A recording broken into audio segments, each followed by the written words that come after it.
Hello students, तो आज हम कर रहे हैं क्लास 12 केमिस्ट्री का सॉल्यूशन चैप्टर, जो कि इस बार 7 मार्क्स का आने वाला है। उसके हम कुछ मोस्ट इंपोर्टेंट क्वेश्चंस यहाँ पे करेंगे, ठीक है ना। ये पहला क्वेश्चन है जो कि मास परसेंटेज के ऊपर है। एक एक करके हम सारे क्वेश्चंस देखेंगे, जितने मोस्ट इंपोर्टेंट क्वेश्चंस है इसके, ठीक है। और साथ ही साथ सारे चैप्टर्स के हमने यहाँ पे क्वेश्चंस देखेंगे। कल परसों इसका एग्जाम है, ठीक है। तो आज और कल जितने भी मोस्ट इंपोर्टेंट क्वेश्चंस होंगे, 10 चैप्टर्स आ रहे हैं आपके, 10 चैप्टर्स के हम सारे मोस्ट इंपोर्टेंट क्वेश्चंस देखेंगे, जिनकी आने की संभावना इस बोर्ड के एग्जाम में होगी, ठीक है। तो ये पहला क्वेश्चन है, जरा ध्यान से सुनना। Calculate the mass percentage of benzene and carbon tetrachloride. यहां पे आपको कैलकुलेट करना है मास परसेंटेज। क्या कैलकुलेट करना है? मास परसेंटेज किसका? बेंजीन और कार्बन टेट्राक्लोराइड का। किसका? बेंजीन और कार्बन टेट्राक्लोराइड का मास परसेंटेज कैलकुलेट करना है। आगे दे रखा है, यदि 22 ग्राम ऑफ बेंजीन जो है वो डिसॉल्व है 122 ग्राम ऑफ कार्बन टेट्राक्लोराइड में। यदि 22 ग्राम बेंजीन घुला हुआ है 122 ग्राम ऑफ कार्बन टेट्राक्लोराइड में, तो आपको यहां पे दोनों का ही मास परसेंटेज कैलकुलेट करना है। क्लियर है? ठीक है। तो यदि आप लोगों ने पहले से ही सॉल्यूशन चैप्टर पढ़ रखा है, तो इसमें आपको कौन सा फॉर्मूला लगेगा वो आपको पता होना चाहिए, ठीक है। यहां पे ये टर्म जो है वो मास परसेंटेज वाला टर्म है, ठीक है ना। तो इस चैप्टर का सबसे मेन और इंपॉर्टेंट पॉइंट ये है कि सॉल्यूशन जो है वो सॉल्यूट प्लस सॉल्वेंट मिल करके सॉल्यूशन बनाता है। क्या बनाता है? सॉल्यूशन। क्या? सॉल्यूट प्लस सॉल्वेंट मिलकर क्या बनाता है? सॉल्यूशन। जहां पे सॉल्यूट जो होता है वो लेस अमाउंट में होता है, और जो सॉल्वेंट जो होता है वो लार्ज अमाउंट में होता है। ध्यान रखना, सॉल्यूट जो होता है वो लेस अमाउंट में होता है, ठीक है, और वहीं पे सॉल्वेंट जो होता है वो लार्ज अमाउंट में होता है। Clear students? तो यहां पे ध्यान रखना, ये जो दे रखा है वो आपको 22 ग्राम दे रखा है, और ये दे रखा है आपको 122 ग्राम। यस, ठीक है। और सॉल्यूट यहां पे क्या है? सॉल्यूट है यहां पे बेंजीन, बोले तो C6H6, और ये दे रखा है आपको क्या? कार्बन टेट्राक्लोराइड, बोले तो CCl4। क्लियर है? ठीक है।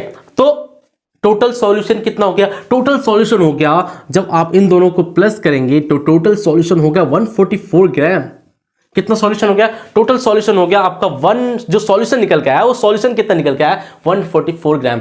सॉल्यूट प्लस सॉल्वेंट उधर जाके क्या बनाता है? सॉल्यूशन। तो सॉल्यूशन की जो मास है, सॉल्यूशन का जो मास है वो कितना आ गया? 144 ग्राम। अब ध्यान रखना कि इस टर्म के लिए जो फॉर्मूला यूज होता है वो क्या यूज होता है? मास परसेंटेज निकालने के लिए। ध्यान से दीजिएगा, यहां पे दो कॉन्सेप्ट आप पढ़ते हैं, एक पढ़ते हैं मास फ्रैक्शन और दूसरा पढ़ते हैं मास परसेंटेज। ध्यान से सुनना, एक पढ़ते हैं आप मास फ्रैक्शन और दूसरा पढ़ते हैं आप mass percentage. Mass fraction, mass percentage, दो अलग अलग टर्म है ये, ठीक है। मास फ्रैक्शन से ही मास परसेंटेज निकाला जाता है, ठीक है। तो मास फ्रैक्शन क्या होता है? ध्यान सुना, मास फ्रैक्शन दोनों का ही अलग अलग आएगा, ठीक है ना। यदि आपको मास फ्रैक्शन सॉल्यूट का निकालना है, ठीक है, हम सॉल्यूट को डिनोट करेंगे XA से और सॉल्वेंट को डिनोट करेंगे XB से। क्लियर है? तो सॉल्यूशन क्या हो जाएगा? XA plus XB। क्लियर है बच्चों? ठीक है, यहां तक क्लियर है, ठीक है। तो यदि आपको ना इसका मास परसेंट या मास फ्रैक्शन निकालना है, तो इसको निकालने के लिए आप क्या करेंगे? XA इक्वल टू, मैं मास फ्रैक्शन बता रहा हूं पहले, ठीक है, mass fraction. XA equal to, ध्यान सुनना, XA इक्वल टू बोले तो सॉल्यूट का यदि मुझे निकालना है, बोले तो C6H6 का यदि मुझे निकालना है, तो XA equal to weight of A upon में, आप मास ऑफ A भी लिख सकते हैं, weight of A plus weight of B, बोले तो वो वेट ऑफ सॉल्यूशन, वो सॉल्यूट अपॉन में वेट ऑफ सॉल्यूशन। क्लियर है? ठीक है बच्चों, वेट ऑफ सॉल्यूट अपॉन में weight of solution, mass of solute upon में मास ऑफ सॉल्यूशन। क्लियर है बच्चों? ठीक है, ये बस डिनोट कर रखा है, मास ऑफ सॉल्यूट अपॉन में मास ऑफ सॉल्यूशन। तो सॉल्यूशन क्या है? XA अपॉन में XB, XA plus XB। Clear है? ये हमने इसको डिनोट कर रखा है, ठीक है। सॉरी, ये XA और इसको XA प्लस XB कर लेते हैं। चलो, क्लियर बच्चों? क्लियर है? कोई डाउट है यहाँ पे? आई होप ये चीज समझ में आई होगी, ठीक है। तो यदि आपको अब यहाँ पे ध्यान सुना, ये आपका क्या निकल गया? ये आपका निकलेगा मास फ्रैक्शन। ये क्या निकलेगा? Mass fraction. अब यदि यहाँ पे आपको ना मास परसेंटेज निकालना है, ध्यान सुना, ये मास फ्रैक्शन निकल गया किसका? सॉल्यूट का। यदि ऐसे ना सॉल्वेंट का निकालोगे तो कैसे निकालोगे? XB equal to XB upon में XA प्लस XB।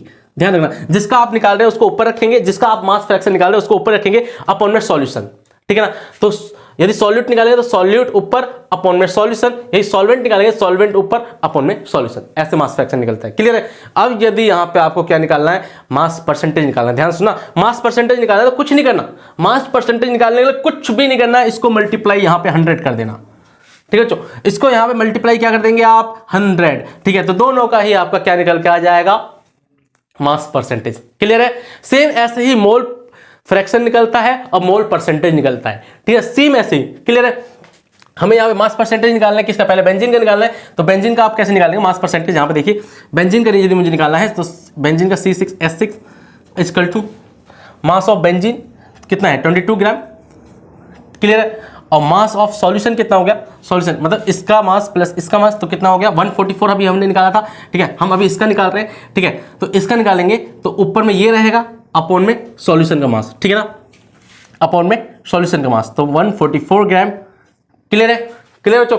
ठीक है, अब यहाँ पे क्या करना है, इससे परसेंटेज निकालना है तो परसेंटेज निकालने के लिए मल्टीप्लाई 100। ठीक है, जब आप इसको कैलकुलेट करेंगे तो ये आ जाएगा 2200 अपॉन में 144।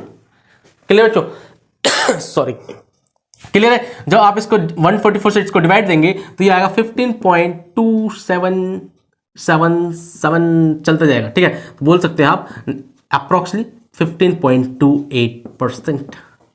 क्लियर बच्चों, आई होप यहां तक आपको समझ में आया होगा। ठीक है, ऐसे ही आप मास परसेंटेज किसका निकालेंगे, CCl4 बोलते तो कार्बन टेट्राक्लोराइड का, तो XCCl4 इक्वल टू कितना है 122 अपॉन में 144।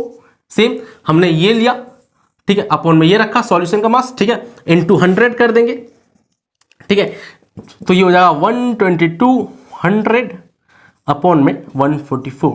ठीक है, तो ये आपका आएगा। अच्छा, इसके अलावा ना आप इसको ना एक और तरीके से निकाल सकते हैं, कुछ नहीं, यदि आपने एक का मास परसेंटेज निकाल लिया है तो उसको आप 100 से माइनस भी कर सकते हैं। जैसे आप इसका निकाल लिया है, इसका आपने मास परसेंटेज निकाल लिया है, इसको इस वैल्यू को आप 100 से माइनस कर देंगे तो दूसरा वाले का अपने आप ही आपका मास परसेंटेज आ जाएगा। ठीक है, अदरवाइज आप ऐसे भी कैलकुलेट कर सकते हैं। ठीक है, जब आप इसको ऐसे कैलकुलेट करेंगे तो ये 84.7 समथिंग निकल के आएगा, 7 या समथिंग ऐसे कुछ निकल के आएगा, 84.7 समथिंग जो भी निकल के आए। ठीक है, करके देख लेते हैं। 100, ठीक है, माइनस 15, आप इसको इससे डिवाइड कर दो या वैसे वहां से निकाल लो आप। ठीक है, तो 10 में से 8 गया 2 और ये हो जाएगा 9 में से 2 गया 7, तो और यहाँ पे क्या 9 में से 5 गया 4 और 9 में से 1 गया 8, 84.72। ठीक है, तो 84.72 समथिंग इसका आपका मास परसेंटेज सी कार्बन टेट्राक्लोराइड का निकल के आ गया। तो इस प्रकार आप मास परसेंटेज निकालेंगे। ठीक है, अब हम नेक्स्ट क्वेश्चन देखेंगे। ठीक है, मैं इसको रफ करूँ, उसके बाद हम